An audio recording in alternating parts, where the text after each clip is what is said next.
of the group, and that's may be transitional. It may not be endemic or typical or permanent in terms of the way things move forward. If I may, I want to try to do a vivid contrast, sort of recast the two perspectives that you referred to in your question. On the one hand, you had this nauseating bidding war for these highly unattractive, the support of these highly unattractive members of the Senate, a bidding war between the Democrats and the Republicans. For Montserrat, you're talking about for prospect. Montserrat and Pedro Espada. That's what you're talking about, right? Well, they're all four, really all four, I mean, to some extent. But the gang of four who are going back and forth. Right. But so on the one hand, you look at that and the public understandably says, yuck, this is awful. On the other hand, as I think it was Tom Robbins, was the only journalist I know of who wrote about it in the Village Voice.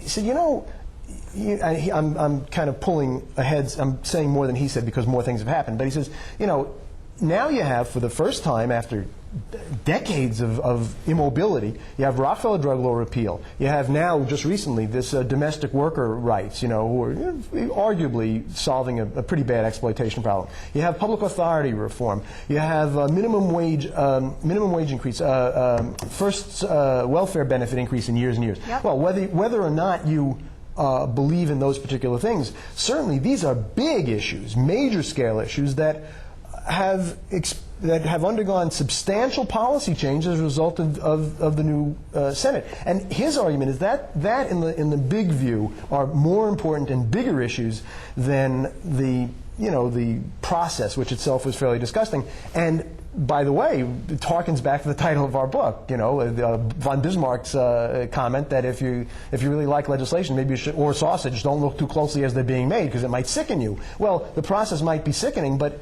arguably the results even this year weren't entirely bad. Yeah, you bring up an interesting point, and as I'm looking at the two of you, I'm realizing that Dad, you're a Republican from upstate, and Dan, you're a Democrat from downstate, which is actually a perfect. I don't know if you guys thought about that when you got together to work on this book, but it's actually a perfect example of the push-pull that goes on, particularly in the Senate and the center of the fight that we're having right now in the who's going to take back the control of the majority. And to that end, I wanted to ask both of you, and Dad, if you don't mind, we'll start with you, regarding redistricting and nonpartisan redistricting from a policy standpoint and sort of an ivory tower standpoint, if you will. Can it work, and will it work, and what would the legislature look like in the end? Well, I think that competitive districts leads to greater accountability, and I think greater accountability is a good thing, and I think it also creates partisan opportunities for the minority, whatever the minority happens to be, Democrat or Republican. I also think nonpartisan redistricting has worked in New York. I think has worked in New York City. When we introduced it, there were no Republicans in the city council. Now there are, I think, 5 Republicans in the city council. The diversity of the city council and the larger city council is much greater than it was before we had. That is, the racial, ethnic, and social diversity of the city council is much greater. So we actually have a New York example of nonpartisan districting in a highly political environment, having achieved consequences that I think are relatively positive. Now that they didn't, we also did public campaign financing law in New York, so it wasn't the only factor. Another thing that people fail to remember, I guess professors remember, that the Constitution that we almost adopted in '67 had a nonpartisan districting provision in it that I think would have transformed New York politics. Now, as an upstater, I am worried.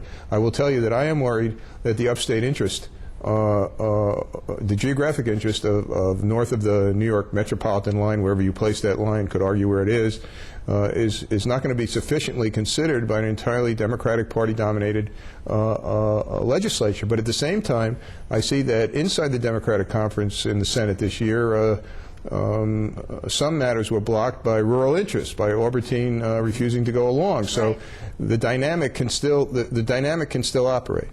And Dan, and then this will be the last word from you, as someone who was actually inside the body, you saw also the push-pull, again, that Dad is referring to, that at the time there were actually perhaps less upstate interest in the Assembly Democratic Conference, but there are some now, more of them.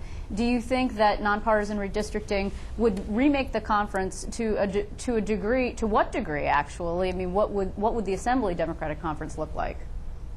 Well, we both of us, our analysis of the situation, frankly, this really goes to Professor Benjamin's integrity, because even though he's a Republican, he's for nonpartisan reapportionment, although he recognizes that the demographics mean you'd probably have more Democrats, or you at least wouldn't have fewer of them. So I don't think that, the way that might affect the power structure in the Assembly for the good is that the leadership would not be able to control the drawing of lines, and that's significant not in the Assembly, not in terms of Republicans versus Democrats, but in terms of Democrats versus Democrats. So leadership could not, for example, punish a member who they don't like for some reason by drawing bad lines for that member in terms of a Democratic primary. What I think would actually be even more significant, and Professor Benjamin, your father, What do we call me here? has pointed out. Professor Dad was good, but it seems a little... Professor Dad, that's good. Yeah. We both feel, I think, pretty strongly about this, and we agree, as we do, by the way, on most things. Our differences tend to be difference in emphasis, not difference in position. But anyway, that public financing of campaigns, if anything, might be even more significant on the Assembly or Democratic side, in the sense of freeing individual members from some degree of dependence on leadership for raising money. So, and also, of course, freeing any politician from dependence on private sector interests that have their own agendas. So the way that public sector financing has actually had a pretty salutary effect on New York City politics and government, we believe it would have at least as significant effect on New York State politics and government. Well, I actually want to thank you guys very much for joining me, and it's been a lot of fun for me. I also want to mention again that this is the book, Tales from the Sausage Factory, Making Laws in New York State. It's Daniel L. Feldman and Gerald Benjamin, who is my father. I have the good fortune of having him be an expert in New York politics and government to talk to me about it all the time. Thank you.